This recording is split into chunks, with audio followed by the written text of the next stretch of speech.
You are now listening on the music.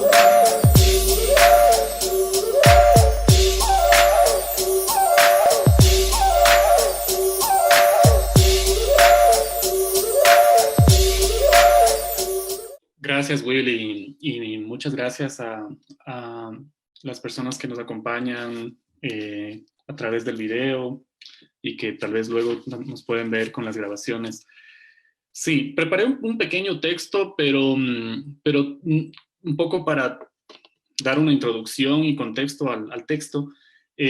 Sí creo que desafortunadamente el escenario es bastante pesimista y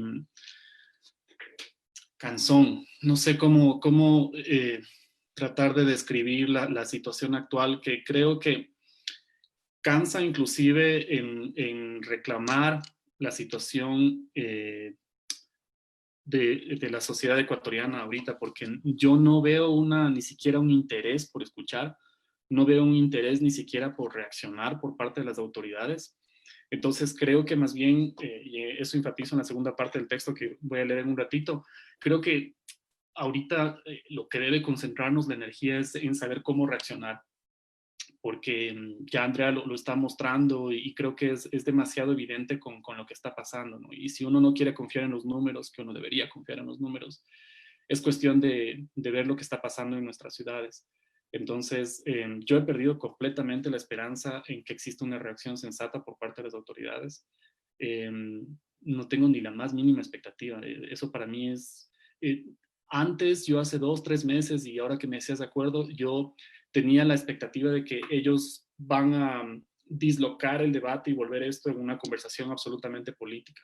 Yo creo que es más grave inclusive. Creo que más bien el ecuatoriano promedio se esquiva a la pandemia y esquiva a los errores del gobierno. O sea, si por último no te moriste por la pandemia, te terminas muriendo por la desatención en salud, por el quemiportismo, por la priorización política. Entonces voy a leer un texto pequeño que creo que va por ahí, pero creo que el énfasis va a estar más en el tema de cómo reaccionar ante esta crisis. Entonces el framing que le habían dado es el tema de economía versus salud. Dividí el texto en dos partes, sobre la disyuntiva de economía y salud, y segundo sobre la reacción. No creo que nos enfrentemos a una disyuntiva o una competencia, un dilema, un balance entre salud y economía. Para ello creo que hay que analizar cualquier hecho social desde su contexto histórico y temporal. Cuando llegó la pandemia, estábamos en una situación en particular, en condiciones específicas que deben ser reconocidas antes de evaluar la situación de la pandemia y los efectos post-pandemia. Este simple pero necesario paso ayuda a evitar un error que precisamente los administradores actuales del país intentan hacernos caer a todos. Se trata de juzgar la situación de forma comparativa con otros países y de culpar las consecuencias de la pandemia exclusivamente a un fenómeno global. Para empezar, Ecuador atravesaba ya una crisis provocada por este gobierno. Es absolutamente fácil de revisar los archivos noticiosos para saber cómo ya estábamos haciendo un acercamiento hacia el FMI. Ya había una campaña de comunicación absolutamente explícita para justificar la reducción del Estado, y un ataque al servidor público en pleno auge. Así nos recibió la pandemia. Hay que recordar esas condiciones iniciales con las cuales empezamos en febrero y en enero, con un gobierno que, recuerden, las obras del gobierno era inaugurar McDonald's, era esta posición política internacional de alinearse completamente a los intereses de Washington y desmembrar cualquier tipo de colaboración que no esté alineada con los americanos. Y a eso sumar lo más grave, había ya un desmejoramiento de la situación de la economía de la clase media y de la clase popular. Entonces, no caigamos en el error en creer que todos los países empezamos con condiciones iniciales. Ecuador empezó con una condición inicial absoluta en desventaja con respecto a las clases media y populares. No soy muy amigo de esta definición de clase alta, media y baja, pero creo que a veces es fácil un poco para explicar un poco el efecto y ayudarnos a entender una idea que voy a poner al final, que es esta idea de que la clase media, sobre todo urbana, de la sierra y de la costa, se cree clase media, pero en realidad es clase popular. Pero ya voy a hablar de eso. Lo que sucedió entonces fue que antes de la pandemia, la disyuntiva ya estaba resuelta. Y no creo que la disyuntiva fue economía versus salud. La disyuntiva siempre fue financiarización versus sociedad. Me refiero a financiarización al intento de lograr que todo interés y objetivo nacional se centre en desarrollar y maximizar los beneficios del sector financiero. En otras palabras, los bancos. Supeditando así cualquier meta al interés de las grandes finanzas, como las denominaba Polanyi. Cualquier intención que implique el desarrollo local o multidimensional era y es secundario. Lo que interesa es la seguridad financiera y la salud financiera de los bancos, lo cual implicaba darles la billetera electrónica, permitirles controlar la entidad de control, aunque suene irónico, pero es así, buscar flexibilizaciones a su accionar a como dé lugar, intentar subir tasas de interés, incrementar cobros a los clientes. Ese proceso de beneficencia por parte de las élites para poder proteger a este grupo elitista ya estaba en accionar justo antes de la pandemia, y es importantísimo que tomemos en cuenta ese contexto. Esto en nuestro país va siempre de la mano con el acomodamiento de la situación de grupos de poder. Recuerden, por favor, las ganancias de los bancos en años anteriores, los impuestos a la clase media, la destrucción del sistema escolar, la implementación de escuelas unidocentes, el desmantelamiento de universidades públicas, la eliminación de exámenes de acceso a educación pública. Todo esto sucedía antes de la pandemia. Y como lo dije en un análisis previo, estos dos hechos están muy relacionados, aunque parecen que están desconexos. Estamos hablando de la pandemia y de pronto hablamos de los bancos y qué tiene que ver la educación. Yo creo que tiene que ver muchísimo. Desmejorar y quebrar la educación pública hace que el recién graduado tenga obligatoriamente que buscar espacios en universidades privadas. Este hecho implica la cosificación de la educación. Lo que en teoría se debería entender como un derecho, que es la educación, se convierte en una mercancía. Y el momento que sucede esto, se amplía un mercado que implica no solo para las universidades privadas de mala calidad, sino para los bancos que están asociados a ciertas universidades. Si eres pobre y no tienes la opción de universidad pública porque cada vez está más atacada, tienes que ir a la privada. Y si no tienes dinero, magia, el banco te la va a prestar y te va a endeudar. De pronto tienes entonces ahora un mercado no solamente más grande educativo, sino un sector financiero mucho más robusto. A la larga, entonces, y de nuevo, financiarizas la educación, le endeudas al estudiante y gana el sector bancario. ¿Qué importa si pierde la sociedad? ¿Qué importa si pierde la educación? ¿Qué importa si pierde la equidad? Esta financiarización, como había dicho en ocasiones anteriores, recuerdo que fue el primer evento que ustedes me invitaron, se encarga también de crear un framing financiero, un framing comunicacional. No importa el desempleo, importa el riesgo país. No importa la inflación de la canasta básica, importa la estabilidad macro.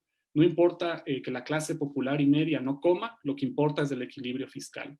No importa una agenda soberana, lo que nos importa es que nos vean bien en Washington. Un colonialismo patético reducido a entreguismo, pero que en el fondo implica concentración de poder y riqueza de élites locales. Esto ya estaba ejecutándose antes de la pandemia. Y ese me parece un elemento clave porque no podemos caer en el error en comparar una situación como que si fuese todos iguales. Esa agenda política, que de paso fue algo por los que nadie votó, ya estaba activa. Lo que sucedió con la pandemia entonces fue que se aprovechó la crisis para justificar un aceleramiento y un extremismo en la aplicación de esta agenda. Usaron vidas como pretextos para implementar un modelo. Todo fue una justificación que ya estaba sembrada desde antes. ¿De verdad esperábamos que un gobierno que satanizaba a servidores públicos invierta en servidores públicos en medio de una crisis? Lo primero que hicieron fue asegurarse que los bancos funcionen siempre, inclusive en la cuarentena inicial.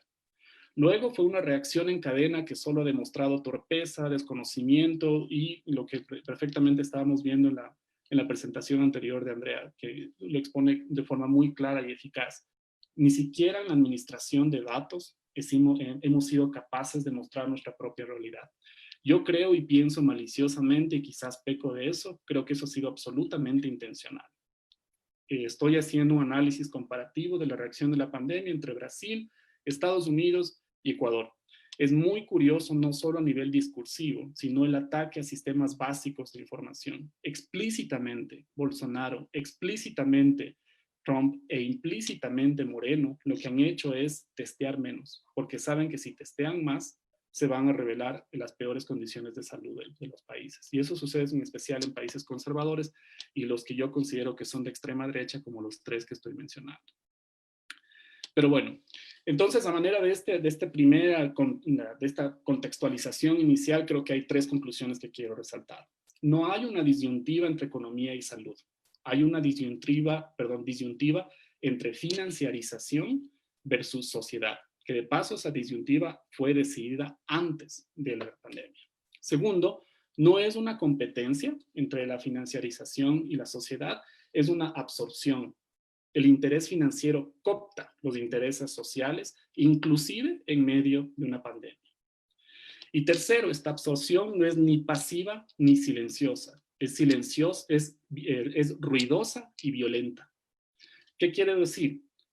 Analicemos, por favor, cómo se ataca a los profesionales, cómo se ataca a los científicos, cómo se ataca a los organismos científicos, cómo se ataca a cualquier profesional que intente crear algún tipo de análisis críticos. Hasta los becarios terminan siendo criticados. Lo que importa es que los bancos y los grupos de poder se encuentren saludables, no importa la ciencia, no importa la educación, no importa la salud. Lo que importa es que se mantenga el aparato productivo que había mencionado hace 2 meses y medio, pero sobre todo que se proteja las condiciones de financiarización y de cooptación del poder financiero. Ahora bien, paso a mi segundo punto porque es bastante deprimente lo que está sucediendo y lo que considero es que necesitamos activar una reacción, necesitamos hacer algo. Y yo creo que es muy valioso todos los esfuerzos que los profesionales, los científicos, los estudiantes están haciendo, y es también una materialización de lo que está sucediendo. Es tan pobre la reacción del Ministerio de Salud, es tan pobre la reacción científica del aparato estatal, que nos estamos olvidando de que no es consecuencia de que el aparato estatal es débil, es consecuencia de que están debilitando intencionalmente el aparato estatal. Cada vez que se llega a la conclusión de que el gobierno no puede realizar un análisis, hay que confiar en una universidad privada, el gobierno no puede realizar este despliegue logístico, hay que confiar en una fundación internacional, el gobierno no puede realizar un análisis financiero, hay que confiar en los expertos de Washington. Lo que en realidad está detrás, y tenemos que atrevernos a ver, es que está existiendo una desmaterialización, una deprofesionalización del Estado. Es una estrategia muy astuta y muy eficaz para hacer ver que todo tiene que trasladarse hacia lo privado. Bueno fuera que existieran competencias para que eso suceda ahí, pero lo que termina haciendo es capturándose por ciertas élites que toda la vida han estado rentabilizando ese proceso. Ahora paso entonces a mi segundo punto, que intenta ir más allá del análisis, porque la verdad, análisis tenemos muchos, y creo que lo que estamos cansados son de diagnósticos. Creo que hay que tener estrategias concretas, y creo que necesito marcar 3, al menos, sugerencias y ponerlas sobre la mesa. La primera es general, pero creo que es súper necesaria. Reaccionar. Ecuador es fantasmagóricamente pasivo, no reacciona. Están literalmente rifando los activos públicos. La gente se indigna, pero no se moviliza. Perdón, nos indignamos, pero no nos movilizamos. Hay rifas legales, que es la privatización. Hay rifas ilegales, que es la corrupción, todos los días. Es más, depende si ves las noticias en la mañana o en la tarde, vas a encontrar escándalos distintos. Sin embargo, hay una especie de capa que hace que el ecuatoriano no esté reaccionando. Entonces creo que hay que movilizar esa energía y hacer algo. Me voy a referir a eso de forma más explícita más adelante. Todos los días hay escándalos que si no es porque se caen avionetas no nos enteramos nada. Si no es porque algún medio internacional reporta el interés de privatizar alguna empresa grande, no nos enteramos aquí. La primera, entonces, cosa que debemos hacer es urgentemente buscar alianzas, buscar puntos de acuerdo y movilizarnos. Jamás vamos a coincidir 100% entre los intereses de X, Y, Z grupo. Eso no sucede, ni en política, ni en la vida real, ni en la academia. Peor en la academia, porque también en la academia sabemos que existen egos y competencias, etc. Tenemos que buscar mecanismos para poder encontrar puentes y no encontrar diferencias, porque lo que está sucediendo literalmente nos va a terminar matando a todos. Es clase popular, lo que estaba tratando de decir antes, de una vez darnos cuenta que la clase media, o la clase media que cree que en realidad es clase media, pero en realidad es clase popular, tiene que tender puentes con la clase popular. esa clase popular que le hicieron creer que es clase media, una clase social que se define en comparación relativa con los extremos, pero siempre nos gusta compararnos con el estrato popular. Yo jamás me voy a definir que soy pobre, por lo tanto, si no soy rico y no soy pobre, seguramente yo soy clase media. Pero lo que no nos damos cuenta al momento de analizar en qué situación estamos nosotros, no es cómo deberíamos compararnos con la clase popular. Deberíamos comparar con la condición de desigualdad extrema en que está, obviamente, acumulando riqueza las élites.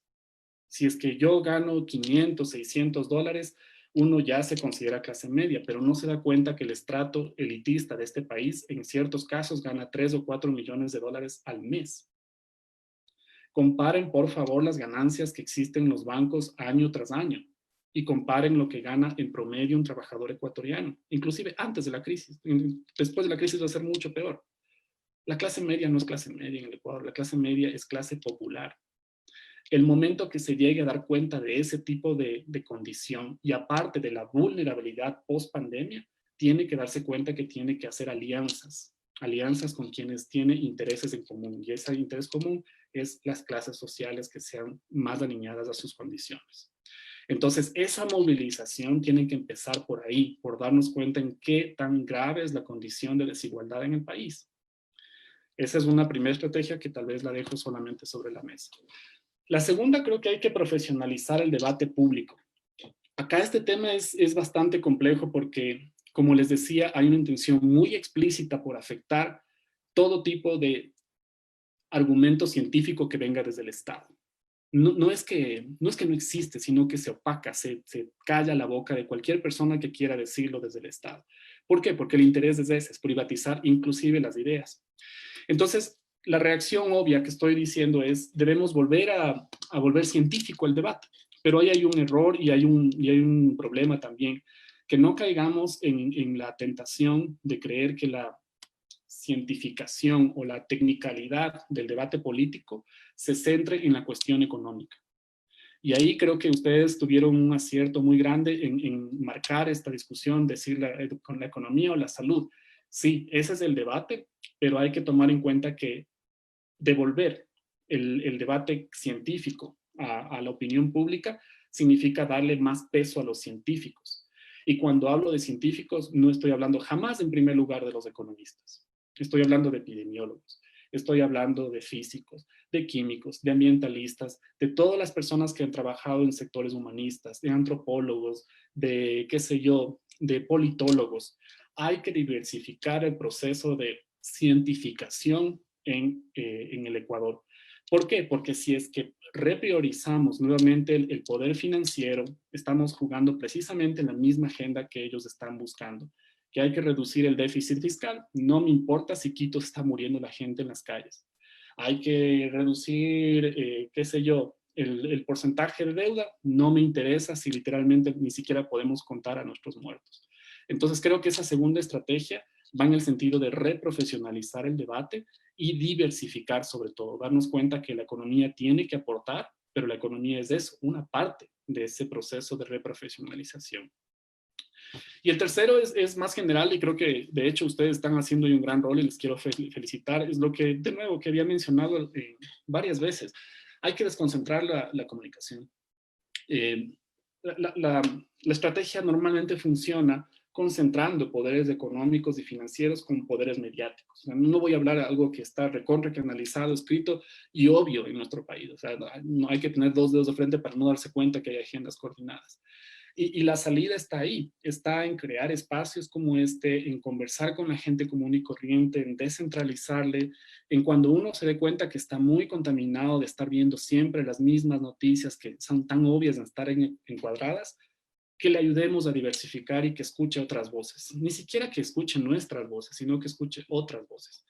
Creo que esas tres alternativas pueden poner un poquito un marco de agenda de reacción a lo que puede suceder en el mediano plazo y pensar obviamente en el poder que tenemos los ciudadanos y sobre todo reconociendo las condiciones materiales en las cuales estamos, porque a veces tenemos un poquito mejores de condiciones económicas y ya poquito más nos consideramos el más chévere del barrio, cuando en realidad sucede todo lo contrario y están jugando con eso también.